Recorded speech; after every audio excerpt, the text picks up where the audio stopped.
এসেছেন? কেন এসেছিলেন বাংলাদেশ থেকে? বলুন দীপঙ্কর বাবু, বলুন আপনারা যারা আছেন, বাংলাদেশ থেকে রাতের অন্ধকারে কেন পালিয়ে এসেছিলেন? কেন পালিয়ে এসেছিলেন বাংলাদেশে?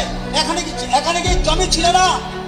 এখানে আপনার যে পৈতৃক সম্পত্তি ছিল, সেখানে জমি ছিল, গোয়াল ভরা ধান ছিল, দুধ ছিল, গাই ছিল, গরু ছিল, মাছ ছিল, সব ছিল, সব ছিল।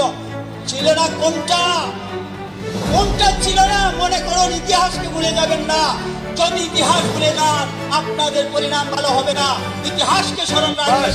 যে সমাজ, যে ব্যক্তি ভুলে যায়, তার পূর্বজও ভুলে যায়, সে কোনোদিন সমাজে টিকে থাকতে পারে না।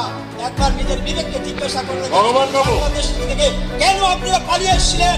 এই ত্রিপুরার মতো পাহাড়ে কেন এসে বসে কলেরায়, ডায়রিয়ায়, আত্মিকে, ম্যালেরিয়ায় এইভাবে আপনাদের আত্মীয়স্বজন মৃত্যুবরণ করেছিল? কেন সেখানে থাকলেন না? কেন সেখানে বললেন না? কেন সেখানে কার্পেটসের দোয়াই দিলেন না? কেন সেখানে লেনিনের দোয়াই দিলেন না? সমাবেশের মুখার্জি ছিল বলে আজকে এখানে বসে কথা বলতে পারছি। সুতরাং আপনাদেরকে আমরা সতর্ক করে দিচ্ছি, এই সমস্ত চলবে না, এই সমস্ত চলবে না। সংস্কৃতি মানতে হবে। ভারত মাতা কি জয় বলতে হবে, ভারত মাতা কি জয় বলতে হবে, স্বামী বিবেকানন্দের জয় বলতে হবে, স্বামী বিবেকানন্দের জয় বলতে হবে, ভারত মাতা কি জয় বলতে হবে। নতুবা আপনাদের ঠিকানা কোথায় হবে আমরা বলতে পারবো না।